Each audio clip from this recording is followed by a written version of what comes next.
Hi, I'm Catherine, and this is going to be a regular video podcast or vlog, mainly about knitting, but I'll also talk about yarn, maybe a little about crochet, and probably a lot about what I'm watching on the TV and the podcasts I listen to. I've been a knitter since I was a little girl. My gran would be knitting and I would want to join in. I remember her getting me started on some red plastic needles. I would knit for a while, repeating the mantra in, round, through and off, in, round, through and off. The work would get kind of progressively wider as I made stitches all over the place from accidental yarn overs and not quite getting the off bit of in, round, through and off correct. I was quite good at noticing if I dropped a stitch. My gran would take the work from me, sort it out and hand it back. It must have been like that for several years, kind of a little bit of knitting here and there, never really making anything in particular other than just strips of, varying width garter stitch. When did you learn to knit? I'd love to hear your story. Pop a comment below and tell me your knitting origin story. I love that stuff. It must have been in my mid-teens that I started to make actual things. I was kind of horrified by the idea of patterns. I was making something myself, so why would I want it to be the same as what someone else made? Ew, horrifying. I made quite a few large garments that were very impractical. A ball gown, a suit that said, "What are you looking at?" on the back, and an all-in-one catsuit. I have a picture of the ball gown. I will put it on the screen here. At the moment, my day job is in recruitment, but it's my dream to someday move away from that and one day make my living from more yarnier things. So that's probably the main reason I wanted to start this channel, to chart my progress on that journey. So why is my So why is my channel called Woolly Rebellion? Well, it's a subtle reference to the BBC TV show Doctor Who. In the series 11 episode It Takes You Away, the 13th Doctor was frightened when she saw a sheep. It was shortly after they'd landed in some woods. They step out of the TARDIS and, there's a sheep. She quickly calms down though when she realises that they landed before the Woolly Rebellion, which was a conflict, or will be a conflict, or would have will to be. Anyway, a conflict in 2211 that ended in the renegotiation of the human-sheep relationship. I love how Doctor Who drops in these little nuggets of future history, and you never know if it will be followed up on, if the timeline will go away and it never actually happened. Has the Doctor ever visited Earth during the Woolly Rebellion, or have they just heard about it? I also knew in that moment, watching that episode, that if I ever had a yarn shop, that's what I'd call it. I'm a knitter, obviously, and a bit of a nerd, and I think the name kind of covers it wonderfully. The word rebellion also covers my aversion to patterns, which I'm slowly trying to grow out of because they're such a good way to learn new techniques. Also, I need to know how patterns work, right? If I want to put something original of my own out into the world one day. The word rebellion has also come up a lot in the last year, especially when we think about Extinction Rebellion and the mission to halt climate change. I think a lot about fast fashion and its impact on the health of the planet. I love the thought of knitting with more natural fibres, making clothes myself the slow way. That way a garment is more than just a moment's whim in Primark. It's a memory, it's entertainment for me, it's creative expression. I do still buy clothes in shops, mostly because I've no real interest in sewing. I love a t-shirt with a slogan on it, and you'll be sure to see lots of those in these videos, especially as we're not quite into sweater weather yet. Today I'm wearing this wonderful design from Skein. It says knit and purl can change the world. I'll include a link to the Skein shop in the description below. Definitely check out Mickey's shop. She donates from her sales to a ton of good causes too. So yeah, very much worth checking out, especially if you like a kind of punky aesthetic. I am being a lot more conscious about my spending. Every time I spend money or don't, it's like casting a vote. Someone somewhere will look at my purchase on the spreadsheet and it will influence the direction of a business. Obviously, I'm just one number, one line on a spreadsheet, but if we all thought that way, that's how things change, right? Definitely haven't got it all figured out yet.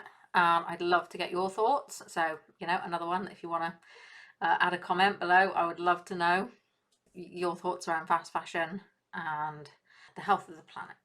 I try to be as pragmatic as possible. I do still knit with acrylic yarns when I feel they're the best choice. Often they're best if knitting for children, as it means the garments can be machine washed. I use acrylic yarn to knit most of the Christmas tree scarves in my Etsy shop. This makes them affordable for my customers, and I get a stunning variety of colours to choose from, and they should be the sort of thing that people keep and reuse for years and years. And that brings me on to Christmas tree scarves. Now, tree scarves are probably going to be the main focus of this episode, as my 2020 range is up in my Etsy shop, and I'm just finishing up my first batch for dispatch this week. Batch for dispatch. What is a Christmas tree scarf, I hear you ask? Well, it's a very long and very skinny scarf you can wrap around your Christmas tree from top to bottom, like a big piece of tinsel. Very long tinsel, as it does the whole tree, not just part of it. A tree scarf needs to be 30 to 36 feet long to look good on a 6-foot tree. So that's a lot of knitting, right? The first tree scarf I made was based on the iconic scarf worn by Tom Baker when he played the 4th Doctor in Doctor Who. I had to get Pip, my other half, to dive right into the back of our under the stairs cupboard to find it. It is still my tree scarf, the one that goes on our tree each year. And I've got it here. So yeah, as you can see, it's quite a big project. It's about, how wide is that? About 6 centimeters wide, probably. And this one's about 40 feet long. I knitted this with DK yarn on 3mm needles. I also tried to scale down the scarf from the show. So if you've never watched Doctor Who, then the 4th Doctor, so Tom Baker was the actor, and it was in the 1970s. They gave a lot of wool to somebody on the production team and said, knit a scarf for the Doctor, and well, she just kept knitting until all the wool was gone. So the scarf was really, really long, and Tom Baker just draped it around himself and looked fabulous. There were several different versions of the scarf. I tend to use the pattern from the series 12 scarf. Now you may be thinking, hang on, she mentioned series 11 earlier, and that was the 13th Doctor, so how does all that work? So there's like old or classic Who. I'm not even sure to tell you how many series of that there was. But anyway, the 4th Doctor was series 12 to 18 of classic Who, and then the 13th Doctor is in seasons 11 and 12 at the moment of New Who.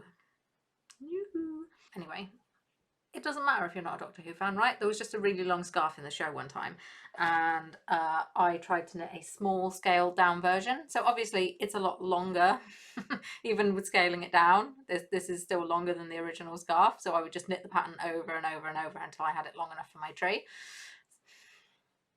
So trying to scale it down, some of these stripes ended up like just like sort of one line or like 2 rows of knitting, which really isn't much. And well, so many ends to sew in, and it probably took me about 6 weeks to make this and sew all the ends in.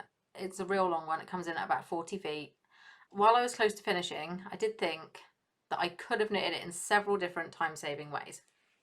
So when a friend said to me, oh, my kids would love one of those for archery, I did make another one that was narrower, slightly narrower, on 4mm needles, and instead of scaling down a full-size scarf, I knitted it as though it was the full-size scarf, but I'd sliced into thinner strips.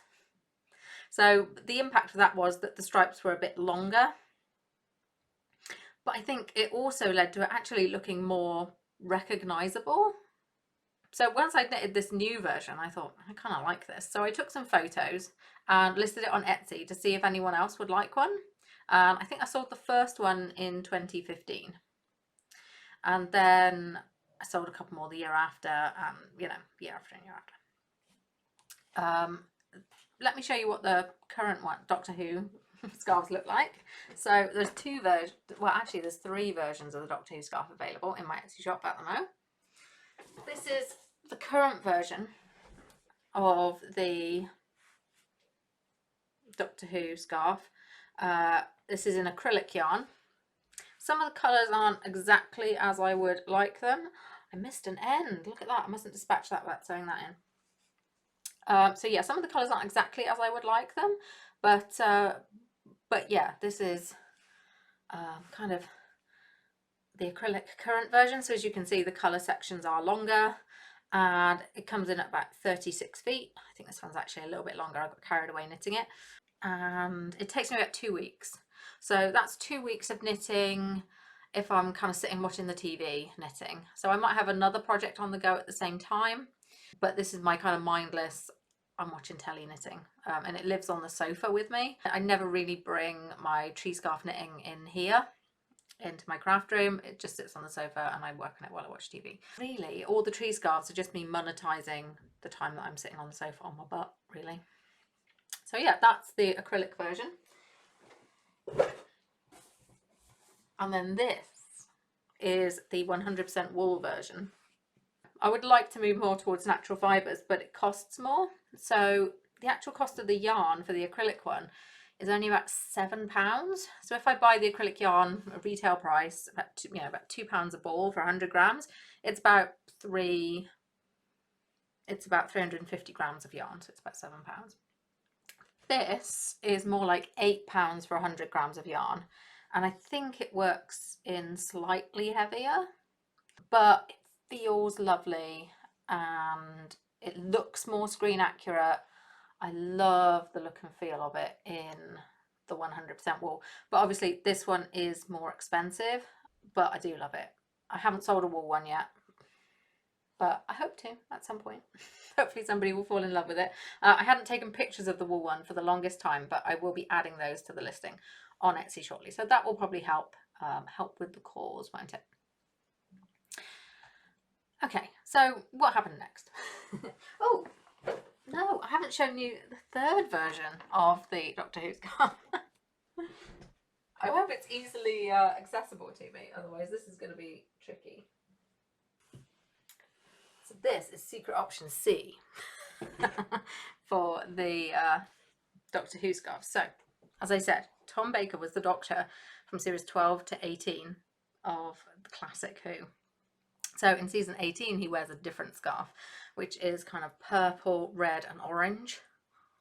It's fabulous, and it was knitted in this amazing chenille yarn, which, you know, is there are still some balls of it floating around, and it goes for ridiculous money on eBay because Doctor Who fans want to buy it.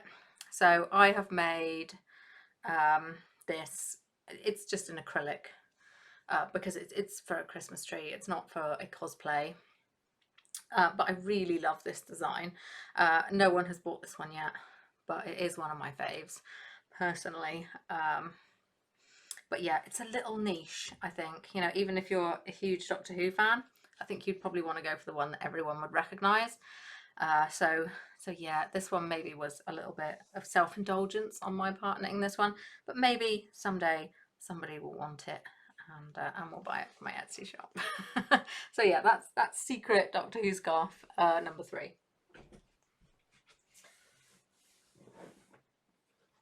Yes, so I'm going to leave some of these out because the acrylic Doctor Who one is about to get dispatched to a customer.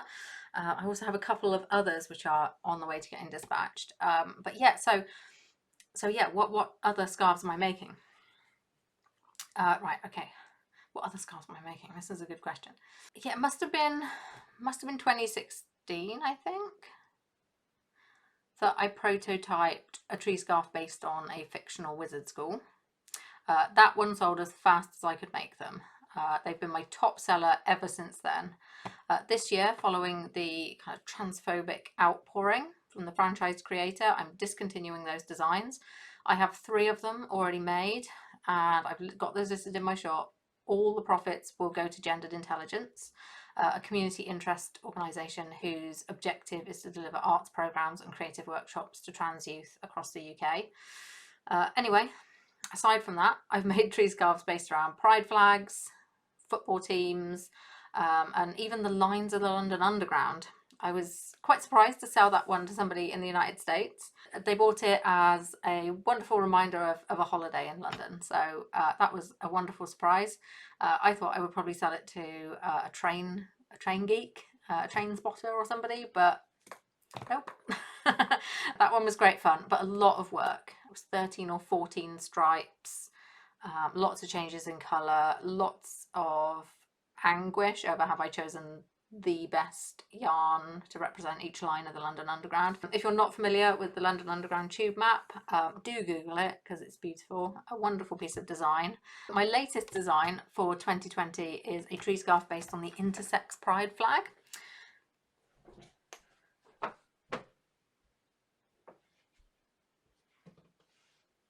And that one is up here. They are all over this room because I'm about to do a bit of a packaging spree. So yeah, so this one is yellow. Oh, the camera's making this one look like quite an offensive yellow. It's not, it's actually quite pretty, with purple circles on it. So that's my latest one out of my pride range. So I have a pride, the standard pride flag. I do a transgender pride tree scarf, which has been the most popular, of the pride range, and that is this one, which goes from blue to pink to white to pink to blue. So that's just the flag over and over and over again. It does work out doing it this way that there's more pink in it than the other two colours. I don't know. I mean, I'd be happy to change it up if anyone wanted me to kind of separate out the flags, or do twice the blue stripe so that it really is flag, flag, flag. Yeah, I take custom orders in the shop, so if anybody wanted it to look a little different, they would only have to ask. So yeah, I've got, so this one and this one are getting dispatched to the US this week. Christmas presents for some new housemates, which is a very fun thing. Yeah, so what else is going on in tree scarf land? When I knit a new design, I have to then put up my Christmas tree to take product photos for the Etsy shop, and I did that this week for the intersex pride design, as I've never sold that one before. It does feel a bit weird putting up your Christmas tree in September, but it has to be done. It's by far the easiest way to explain what a tree scarf looks like, and that colour combo of yellow and purple is one of my favourites. They look so good together. It took me a few goes to get the purple circles right, especially as I knit the tree scarves in garter stitch, so that they lie flat, really harking back to my roots of knitting long strips of garter stitch, right? I think I did a pretty good job in the end. So yeah, hopefully I can add the video of me putting the Christmas tree up over this on kind of one side or the other, just to test my video editing skills and see if I can include that for you. Another new design I've been toying with for 2020 is a Nightmare Before Christmas themed scarf, which is the last one, which is lurking over here. Now, I've knitted a small version. It's just a short prototype. I've gone with black and white tassels to mimic Jack's pinstripe suit. And then just gone with kind of classic spooky black with green, purple and orange just over and over again all the way along. So I knit a short version just so that I could show people and say, well, this is what it would look like. I've gone with moss stitch because I like that. I did that for the transgender pride flag tree scarf and just really like the way that it lays and the way that the colour transitions look. I just think it's cute. And moss stitch is my mum's favourite, and in this time of a global pandemic, little things that remind you of family when you can't go see them as much as you'd like is always nice. So yeah, I mean, what do you think? Would you have a Halloween tree or decorate a Christmas tree in a Nightmare Before Christmas theme? I mean, nothing really says 2020 like the phrase Nightmare Before Christmas, does it? I mean, yeah, I'm considering taking the tassels off one end and continuing to knit and turning it into a full-size design. That way I can take the photos and list it in my Etsy shop and see if it sells. It's really very difficult to list something and see if it sells before you've made one. So I do have a few things I've prototyped here that haven't sold yet. So they can just kind of sit in the Etsy shop, and I won't make another one until I sell one, kind of thing. I've done a few generic just scarves that you could put on a Christmas tree, which aren't particularly based on any fandom or anything. They're just kind of Christmassy themed. One of my favorites, I've got them everywhere. One of my favorites is this one.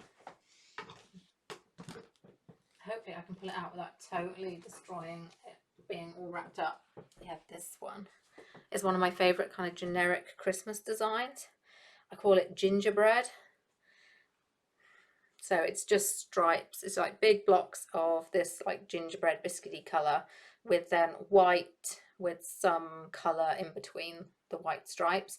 So the whites for like the icing, and then the colours are for your Christmassy decoration on your gingerbread biscuit, on your gingerbread man. So yeah, it just all the way through, it's all different colours picked out. So gingerbread. So if you want a gingerbread themed tree, I've got a tree scarf for you.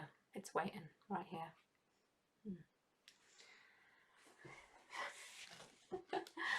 So yeah, that's what a tree scarf is. It's just a really, really long, skinny scarf, about 6 centimeters wide. Some of them are more like 5, some are more like 7.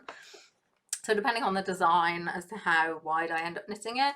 For example, the intersex pride one needed to be 13 stitches wide because I needed to be able to get a circle on there and get it into the middle of the scarf. So normally I would cast on 11 or 12 stitches to knit a scarf, but that one was 13. So yeah, that's what a tree scarf is. Now you know. Now you know. So yeah, that was my main different thing for this episode. I think normally I'll have something different that I'll talk to you about in the beginning, and then we'll kind of go into the regular weekly segments. So whips. I only have one whip at the moment. I think I did plan to have a tree scarf whip, but I ended up finishing them all off yesterday or the day before. I think it was Sunday. I ended up finishing them all off because I was just starting to get worried about orders and things, and I thought, you know what, I'm just going to finish it off. I don't need to have a tree scarf whip to tell you about. I've just told you about all the tree scarves, so it's all good. So my main whip at the moment is a painting brick sweater, which is a pattern by Stephen West. So Stephen goes by West Knits online. Ooh. And originally Painting Bricks was a shawl by Stephen West, which I loved it, and I was so tempted to knit it, but I kept telling myself, no, don't do it, because you don't wear shawls. And it would be something that I would just knit, and then it would sit on my mannequin, who I'm sure I'll introduce you to at some point on a future podcast. I have a mannequin who currently lives downstairs, but she might come up here occasionally if I want to show something off, and I don't want to wear it. What am I saying? Yeah, so had I knitted the painting brick shawl, I think it probably would have just lived on Kim the mannequin, and I never would have put it on, and I would have felt like I just wasted the yarn and wasted my time, which, you know, that never feels good, right? So then when I saw Stephen post that he was going to do a sweater version, I was like, yes, I no longer need to feel bad when I look at all these gorgeous shawls and have pangs and want to knit it, because I can just wait for the sweater and knit that. So that's what I did. When the sweater pattern came out, I bought it straight away, looked at kind of the yarn requirements and things, and started looking around for the perfect yarn. So I ended up going with this lovely hand-dyed yarn, which is from For the Love of Yarn. It's Lisa, For the Love of Yarn. And this colourway is very appropriately named Grello. So it's a really neon kind of highlighter pen yellow, which kind of comes in and out, you know, sort of right from white all the way up to like that real neon. And then grey, which goes from kind of dark grey and speckles of black, right sort of to white as well. Oh, it's gorgeous. It's really lovely. And that is a merino nylon. So once I've chosen this one as my kind of brick colour, so if you've not seen the Painting Bricks shawl or sweater, it looks like this. So I suppose the main colour is like your cement, and then the contrast colour is like your bricks, I guess. So this is what the sweater's knitting up like at the moment. So the main colour, so I've told you about the contrast colour. The main colour is Drops Merino, the extra fine merino, and the shade is dark grey. So I end up buying quite a bit of Drops yarn. It's usually pretty good quality, and it's usually comes in a good range of colours. It's very affordable. So yeah, that's really why I chose that. I knew I had a merino contrast colour, and I knew I wanted a nice dark grey as my main colour so that this can really pop. And so I just went and had a look for an affordable dark grey merino and ended up with the Drops yarn. So yeah, this has quite a high sort of mock turtleneck, I guess. Is that what you call it? Is that what we call it? Yeah, whatever. And it's knitted from the top down. So I'm quite a way down the body, really. I haven't tried it on yet. I probably should. But it's really not been sweater weather. It's been gorgeous. You know, I'm looking out my window. There's a little bit of grey out there, but it's mostly blue sky. So yeah, I should really try it on before I knit too much more, and certainly before I pick up for the sleeves, just to kind of check everything's right there. This project is currently living in my knitting PhD bag. Knitting PhD standing for Project Half Done. It's from Knit and Nibble, who they had a stall at Unravel Festival in Farnham. I think I picked this up a couple of years ago, must have been 2018. It's a wonderful show, Unravel in Farnham. Trying to think of the Maltings in Farnham, that's it. Wonderful show. Actually, the last yarn show that I went to before they all started getting cancelled because of coronavirus was Unravel back in February. We definitely knew about COVID then, but I don't think it had quite arrived in the UK yet.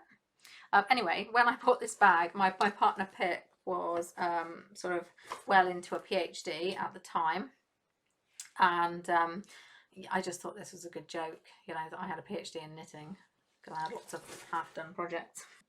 Pip's PhD has been delayed a little by Corona, just getting everything finished off. So yeah, but he's nearly finished now.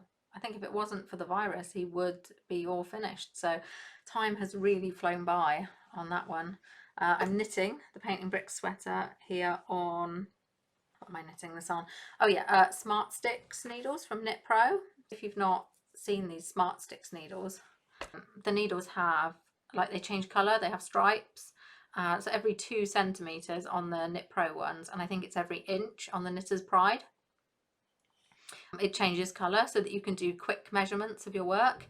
And actually on the cable, there are little marks all around the cable as well. So if you want to measure something that's longer than your knitting needle, you're good up to a metre, because this is a metre long fixed circular. So yeah, I really like these, especially as, you know, I'm one of those people who loses everything. So I'm sitting knitting and I'm like, where are my scissors? And even if I'm knitting a Christmas tree scarf, which obviously you're changing colours all the time, I'm constantly snipping with my scissors, or if I'm sewing ends in, still every time I reach for the scissors, I've somehow managed to lose them, and I'm sat on them, or they've fallen off the sofa or something. So I'm constantly losing things. So not needing to also have a tape measure with me saves me hours of, where is it? Is it up my butt? Yeah, saves me hours of that. So yeah, they're metal needles. Stripes every 2 centimetre or every inch if you buy the Knitter's Pride version. Oh, drop a stitch. Grab that. I can do that myself now. Don't need my granny. I'll put links to patterns and tools and stuff in the description down below. If you're interested in anything I'm making or anything I'm using, then just have a look there, and you'll find information down there. Okay, so next section is, as I've only got one whip this time, is UFOs, so an unfinished object. So you might look at that and say, Catherine, your painting bricks is an unfinished object. Well, yeah, it is, but I'm working on it, so it gets to be a work in progress.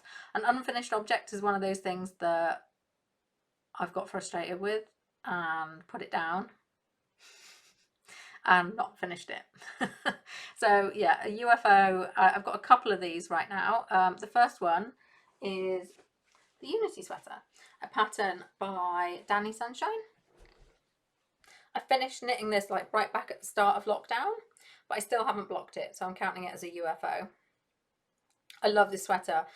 It's inspired by the European flag, and I really can't wait to start wearing it as the weather gets colder. I used Drops yarn for this one too. The blue is Drops Alaska in Midnight Blue, and this is Drops Nepal in Goldenrod. I kind of wish that I'd made the whole thing in Drops Nepal, as it would be softer, but I wasn't as happy with the shades of blue in that yarn. But now I'm thinking that it might have been better to have a slightly less good colour and a slightly less itchy sweater, but I'll just wear a t-shirt under it and I'll be fine. As I said, I'll link to patterns and stuff in the description below. One thing I will say is I won't include any links to Ravelry due to the ongoing issues with accessibility. I want all my viewers to be safe. If the pattern is only available on Ravelry, I'll link to the designer somewhere else so that you can ask them, or you can track down the Ravelry link yourself if you're okay to do that. So yeah, I think normally I will talk about finished objects.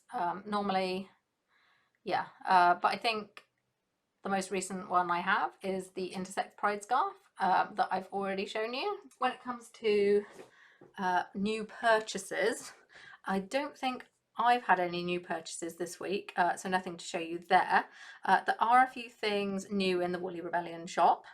So as I mentioned, there's the Intersex Pride flag scarf, and coming soon there may well be a Nightmare Before Christmas scarf as well, depending on my levels of distraction coming up. But the main new thing in the Woolly Rebellion shop this week is new Christmas sock yarn from West Yorkshire Spinners. So let's get those and show you those.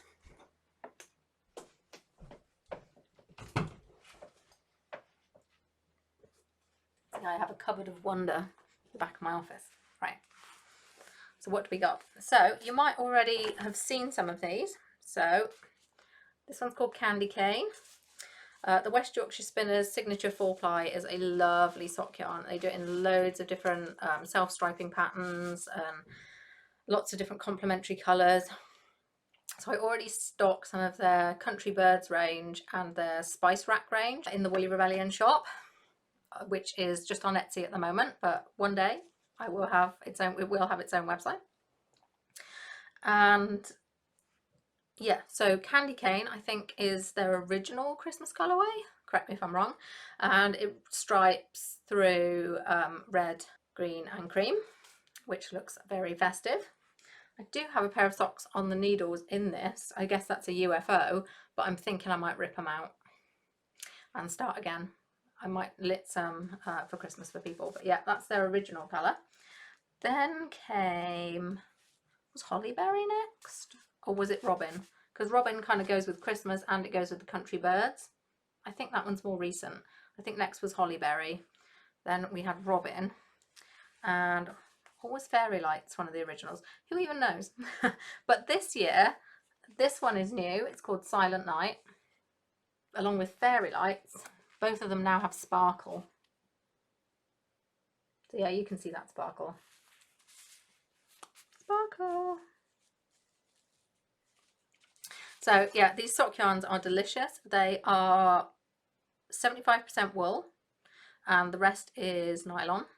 And the wool is, or at least 35% of the wool is Blueface Leicester, which is a lovely wool, delicious to work with and hard wearing. So you know these socks are going to last you forever if you knit it out of this West Yorkshire Spinners stuff. So yeah, I mean, you'll have to hand wash them, but they'll last you forever. So yeah, these are 5 colours. I've got them all in the shop, although some of them are selling faster than others. This one, for example, the new one, the one that nobody's had before, seems to be pretty popular. I've also put together a little bundle with all 5 yarns, plus knitting pattern book, which has 6 sock patterns by Winwick Mum, and also a 1 meter fixed circular Knit Pro Smart Sticks needle in 2.25 millimeter, so that you can magic loop your socks. If you wanted another needle choice, you could always message me and I would hook you up with that. Hook you up? Needle you up with that. So yeah, that's the most exciting new stuff for the Woolly Rebellion shop. If I get more new stuff for the shop, I will of course let you know in future episodes. The next thing that I want to talk about is knitflixing. So like Netflix, but knitting. What entertainment are you beaming into your eyes or ears while you're crafting? This is what I want to know. So yeah, please tell me what you're binge watching, just what's on your watch list right now. But Pip and I usually have a couple of things on the go, usually something shorter, more light-hearted, so you know, like a 20-minute kind of comedy thing. At the moment we are rewatching Scrubs for the 10,000th time. I've always loved Scrubs, although you know, every time you rewatch something that's from more than about 5 years ago, you start to notice the little problematic things in it, don't you? It's funny how much we've moved on just in such a short period of time. I mean, obviously Scrubs is older than that. You know, I was watching that, it's got to be nearly 20 years old. That stuff stands out now. Still hilarious. The longer format thing that we're watching at the moment is Good Omens. That's something I watched back when it first came out. I kind of binged the whole thing with a friend of mine and really enjoyed it. And I've been saying to Pip, oh, we should watch that together ever since, really. But we finally got round to it, you know, after how many months of lockdown is it now? Yeah, we finally got round to watching it together. I've got to say, I'm perhaps not enjoying it as much the second time through. Not because, you know, anything isn't as good. I just feel like without the tension of, oh, what's going to happen, I'm slightly less bought in, maybe. But there's no doubting that the chemistry between Martin Sheen and David Tennant is just phenomenal. Yeah, wow. Love those two. And, you know, I would love to think that there could be more, although you're not really sure how that would work because it's kind of a one book. So yeah, who knows. The other thing on my entertainment radar at the moment is Star Trek. So there was a ton of content a couple of weeks ago on the 8th of September. It was Star Trek Day, the anniversary of the first episode of Star Trek airing. And there was a ton of content put out by CBS. And I've been catching up on little bits of that here and there via YouTube. So that's really cool. It seems to be accessible in the UK, but a lot of the trailers and things that CBS put out on social media often are region locked, but in this case this stuff isn't. So yeah, go check that out, that's a lot of fun. Speaking of different regions and Star Trek Lower Decks is currently airing, but it's airing in the US and Canada but not the rest of the world, and that's because they had to bring the release date forward for that series because one of the other series wasn't finished in post-production and it was due to come out first, but with the pandemic it all had to get shifted around and they hadn't quite got all the licensing and stuff sorted out for sharing Star Trek Lower Decks with the rest of the world. I am managing to watch it and that's all I'll say. Loving it, absolutely loving it. And I love the fact as well that with Star Trek Discovery coming in October, we've got Star Trek every week until Christmas, which is just, oh, it's the torch along the way, right? And if you're looking for light at the end of the tunnel, but you just can't see it, what's the torch along the way? Well, for me, it's Star Trek. All the way till Christmas. Also, the last 2 weeks probably, I've been totally obsessed with a little Doctor Who game called 13. that you can find over on the doctorwho.tv website. It's really simple to play on a computer, phone or a tablet, but it's fiendishly difficult. You probably struggle with it if you're not a Doctor Who fan, because you have to know the order that the Doctors go in. But, you know, as long as you can recognise the Doctors and know which one follows which, you could play the game. If you love a really simple game that is really hard, you can get the premise in just a moment, but then actually getting to the point where you complete it feels a little impossible, then yeah, go check that out. I love games that are simple, but also, you know, you can really challenge yourself. I haven't managed to complete it yet. If you do go and have a look at it and you want to know how far I've got, I have got as far as David Tennant's 10th Doctor. So if you can get further than that, please let me know in the comments below, because I want to know how you did it, basically. Okay, so I think that's pretty much all I have planned to say for this first episode. I hope you like it. If there's anything that you'd like to be different or anything I can improve, please let me know. Feel free to follow me online. I can be found as Knitted by Nails on Instagram and Twitter. You can find Woolly Rebellion obviously here and on Etsy and on Twitter, and there's a weekly newsletter as well. You can find links to all that stuff in the description below. And if you enjoyed the first episode of my podcast or vlog, not really sure what to call it just yet, please click the like button and hit subscribe so that future episodes will appear on your YouTube feed. Until next time, happy crafting and take care of yourselves.